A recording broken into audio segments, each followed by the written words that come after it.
All right, I asked you a question yesterday, how you would feel about it afterwards. What's the answer? Relieved. I mean, this is since 10 years old. When I saw the Olympics go off, I said that one day I'd be an Olympian. I've been running the hurdles for 19 years. This is probably my greatest dream, to make this team.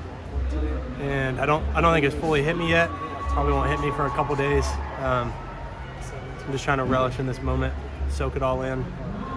So much pressure, so much stress, sitting in my hotel room for the last week and a half, watching the trials go off.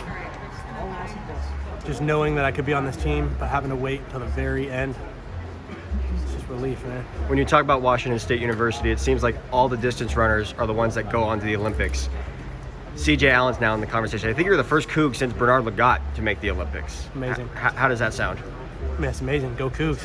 I mean, with the dissolution of the Pac-12 this year, and, you know, me and Rye, we got to dig up that photo. The one you took from Guy. Actually, there's a better one of us diving at the finish line, I think, back in the day. We need to get a side-by-side. Did it feel like that was like original Hayward when he was at UCLA? You were at Wazoo. Did that feel like an old race right there, man? Very similar, right? Just the two of us out in front. I mean, obviously, you know, it's a much more competitive field, and, you know, everybody's fighting for that spot. So, you know, it's more than just him, but it is kind of nostalgia, right? And you got out hard, 47.81. I mean, you set the tone from the start. Was that the plan? Just go with Ryan, see what happens? Well, I was in the outside, so yeah. They got to go with me. You know, it's the way that I looked at it. And as soon as I got out there, I mean, I was so freaking nervous, dude, all day. I mean, all week. You know, the nerves have been high. But overcoming that's always been one of my strengths, right? Everybody's going to feel those nerves. Everybody's going to feel that pressure, you know, the weight of what this year means.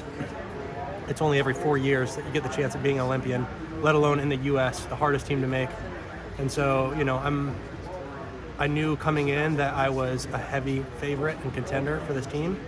You know, whether other people believe that or not, I knew it in my heart. And it was just me versus me at that point, because I knew, right, if I executed and did what I needed to do, I'd be on this team. Would you be able to talk about the execution a little bit? You know, where do you feel like you were the strongest today across the hurdles? Yeah, I mean, I took it out hard, like I always do. I fell into a really nice rhythm. I engulfed, you know, the outside lane pretty quickly, and I maintained there because I knew, you know, there was going to be a handful of people that were going to take it out really hard. It happens every year, especially at, you know, U.S. champs trials. So I just knew that I had to stay focused on my race pattern, and I knew, you know, with me being in the outside lane, I'm running blind, right? So for me, it was just all about execution. I trained by myself for the last 5 years. It's nothing different than practice, you know? So I train out in lane 7. It's a 9-lane track. Lane 8 was perfect. Couldn't have drawn it better. The emotion, you talked about it. I mean, everyone's been emotional in some ways, but those that have, you know, booked their tickets to Paris, how do you process a situation like this, a moment like this, in your eyes?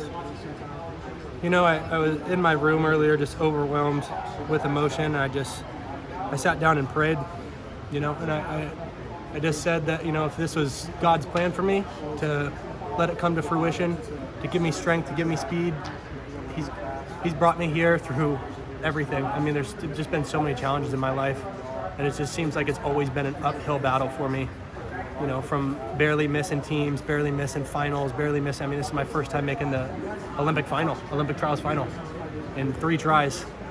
You know, I've been at it for, like I said, about 10 years now. I've been running the 400 hurdles, so I knew I was fit, especially through these rounds. I felt comfortable out there every single time, and it just felt right today. With last year when you made the World Championship team, Thank you.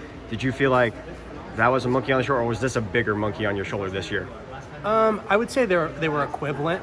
Obviously, making that first team, that's a different beast. But then I knew coming in that I could make this team. But then again, it comes once every 4 years, right? World Championships, there's a little bit more opportunity there. And sometimes, you know, the focus is on the Olympics, so people will go harder during the Olympic year. It's just the nature of our sport. So that pressure is different as well. It just adds another level to it. TJ, you come over that last hurdle. It took every inch of you to get on this team, right? There were 3 of you really there. 3 doesn't go into 2. Are you aware of what's happening on your inside, or are you just gunning for that line and wait to see what happens? Yeah, I mean, I gunned for the line. I definitely screwed up hurdle 10. I was just long on it. But there was at no point did I think that I was not going to be on the team. You know, I mean, whether it happened or not, right, I was believing all the way from the start of that gun to the finish line that I was going to make the team. And there was nothing that anybody could have said or done to convince me otherwise. Yeah. You talk about it, it's been 10 years in the making, it's been even longer than that, 19 years, you said hurdling. Would you change any of your story to get here? Now that you're here, would you change any of it? No, because I want whoever's watching this to know that it's possible.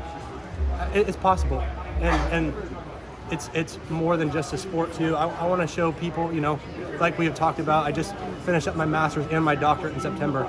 I did all of this while still going to school to get the highest degrees possible and compete at the highest level. If you want it and you're dedicated enough and you're consistent, it's possible. You can do it. And you come from such a small town, 2,000 people from Allen, Washington. Yep. I mean, how surreal is that? I hope there was a watch party back there. I've been getting messages from old friends, people in the community that I've never met.